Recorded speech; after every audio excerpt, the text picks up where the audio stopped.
Hey, hey, hey. Time for another Out of This World story from rSpace. Wife accuses husband of cheating, but he has a surprise for her. So, the posts I've written and posted here previously were written because a friend, an actor, asked me to help him putting a play together with scenes that illustrate couples' relations. That is why I began coming here and reading stories. But the truth is, I really prefer to know these stories looking at people in the eyes, as I get a better sense of emotions that are behind the stories, which are the main point of doing the play. So I've put out the word to my friends, and he did the same, and some people agreed to share their stories.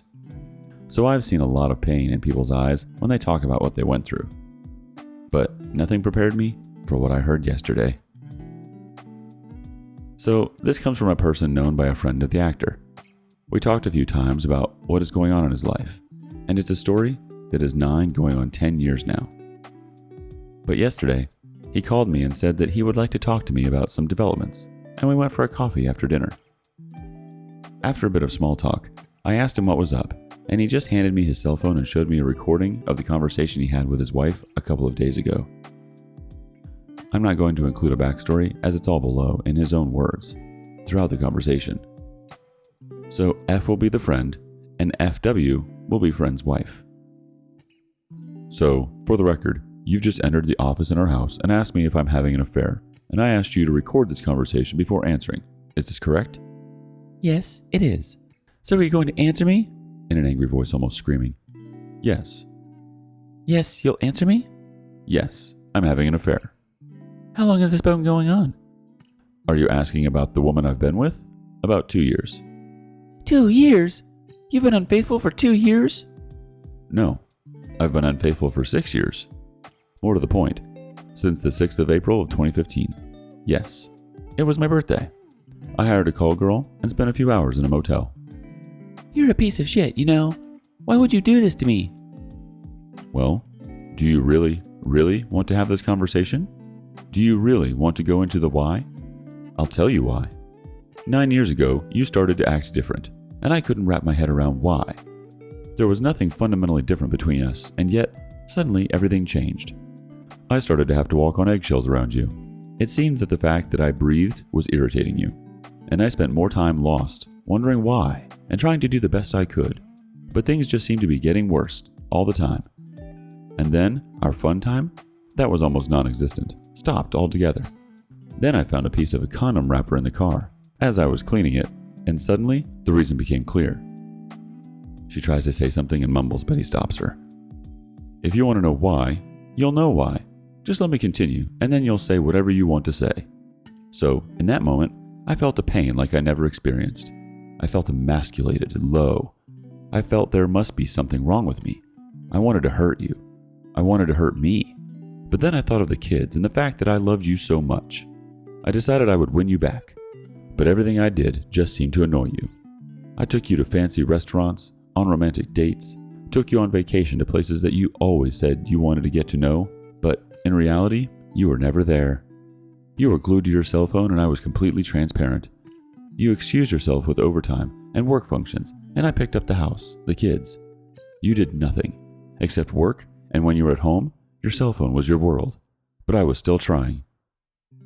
She can be heard crying in the background. From that time on, we had some sort of half-baked pity sex on 2 occasions, on the 6th of April 2013 and 2014. On your birthday, in 2014, I went overboard. We tried to plan the perfect evening for us, as a family, for you to just bail out, calling at the last minute saying you were stuck at work and would be late. Can you imagine the faces of our girls when you did this? Well, of course you can, but you never bothered to. They were heartbroken. This was the beginning of the end for me. I was going to divorce you and explode yours and yours lover's life. Hired a PI, found all the proof that I needed, all your dirty getaways, found where the guy lived, found his wife. I followed them, you know. And guess what? You can't even imagine how sweet your lover is to his wife. Maybe he is overcompensating because of his guilt.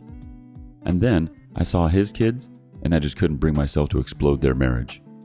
So I talked to lawyers about starting the divorce proceedings. But then I started to see how this impacted us, financially, how it impacted our lives and the lives of our kids. But Let me tell you, at that time, if I had found a way to get away with murder, I would have strangled you with my own hands. And then, my 2015 birthday arrived, and there was not even the half-baked pity sex. Not even a kiss. Not even a card. You completely forgot. Well, it's not like you did anything for my birthdays either. Yes, but I did not forget them. I purposely didn't give a damn about them. But in your case, I do believe that I was so unimportant to you that you really forgot. And if you didn't, well, then we are on the same boat, aren't we? She just cries. So, that night, I hired an escort and banged her in the same motel you were at with your lover. And then I decided that the kids were really the most important thing, that not messing them up with all of this was important, because they were already suffering from the neglect you were showing them. Neglect? What are you talking about? You want to ask them how they feel? Go ahead. Go talk to them and ask them. I dare you. Silence. So, that's when we really had some blowouts, if you remember. But I knew your lover would never leave his family, so I knew that unless I did something, you wouldn't either. And if you did, well, I had really nothing to lose, and in the end, we would manage. That's when I stopped doing everything and started calling you out when you were in a bad mood because the clothes weren't washed or ironed, and I started to tell you to do it yourself. And so you decided to go behind my back? No. You are completely wrong. I never went behind your back. I never told you, but never hid it. At first, there was really nothing to talk about. After a dead bedroom for 3 years, my confidence that any woman would even look at me didn't exist. But I started to gain some self-respect back, started working out more, stopped drinking and smoking, started eating better, started living for the girls. And you know what? Can you imagine how many divorced soccer moms are out there? It seemed that I wasn't that bad, after all. It seemed that the problem wasn't me. It was you. Then, 2 years ago, I met my current girlfriend. The kids know her, at family events where you didn't want to go. From my side of the family. Never took her to your parents, even though they know. My parents know? Of course. I told them. I didn't want some rumors to get to them and didn't want misunderstandings. I wanted them to know what was happening in our lives and their grandkids' lives. I asked everybody to keep it a secret because, as I didn't want to disrupt our lives, didn't want the drama and everything else. And as our marriage was just a piece of paper. Everyone knows all of this? Just the kids in our immediate families.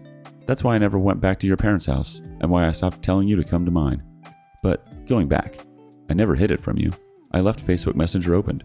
My mail is logged in our home computer. My phone doesn't have a password. You just never cared, the same way that I didn't feel obligated to tell you. And after I fell out of love with you, I didn't care either. After all, we didn't even talk. We spent weeks where we didn't say a word to one another. We became two strangers living under the same roof, nothing more. And that is what we are. She just cries and cries. But I knew this conversation would be coming. To be honest, I never expected it would begin with you accusing me of cheating. I think even you can see the hypocrisy. Remember the phones I gave you for your birthday through the years? You think I did it because I loved you? Nope. They all had spyware on them. I've been reading your conversations for at least 5 years now, so I know where you've been, when. If I want to, I can even know how many times you screwed him on the back seat of your car, or his. And then, without warning, all communication stopped 2 months ago. And I saw how depressed you were around the house as, all of a sudden, your work didn't need you as much as it used to. Wonder why.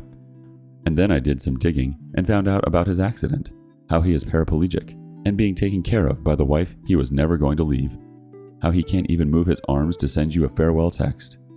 And I saw how nice you started to be to our girls and to me, even though you were depressed.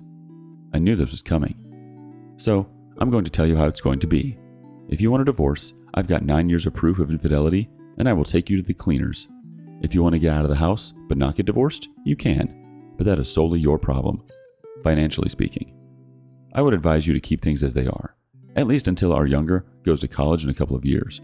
You can find another boyfriend or have your hookups, as long as you're discreet. Even though I know it will be different now, because you are almost 50, and you can always find someone to bone you. But I doubt you'll find someone that wants something more meaningful. As for me, life will go on, as it has in the last 9 years. There was more stuff on the recording, but this was the important part, as I saw it. I asked him if I could transcribe it and put it here, and he agreed. So, he knows this is posted. Don't know if he is a Reddit user. How do you guys feel about what his life was for the last 9, almost 10 years? Let's check in with the community on this one. Run1 says, usually it's the cheaters that always accuse their spouses of cheating, projecting themselves onto the others. Typical gaslighting behavior. The audacity of the cheater to confront her husband is beyond me. And this man took infidelity to the next level as far as friend zoning his wife to nothing but a roommate while he goes and gets himself a girlfriend to live his own life. That's much more brutal than a divorce. But honestly, she deserved it. However, the husband deserves so much better. He literally accepted that his wife will always remain a cheater and went on with spending his life with her. A bittersweet ending. Fit November chimes in. I just find this so sad. Ultimately, how about the kids? They know their mom is a cheater. They know their dad is a cheater. That is what he is also. I've always wondered where these people get the time to cheat when they have kids. It's just disgusting. Your friend felt betrayed. Fine. But his revenge just sounded dumb. He spent so much time and energy trying to get revenge on a woman he doesn't even love anymore. What lessons will the kids learn? Sometimes it's just best to walk away. The OP answers, he's not trying to revenge her. He moved on. Just can't move out, under penalty of lowering his kids' life standards a lot. So he chose his kids. If he could, he would have solved this long ago. People's lives are not perfect, and God gives you honey, but sometimes gives lemons. And if God gives you lemons, make lemonade.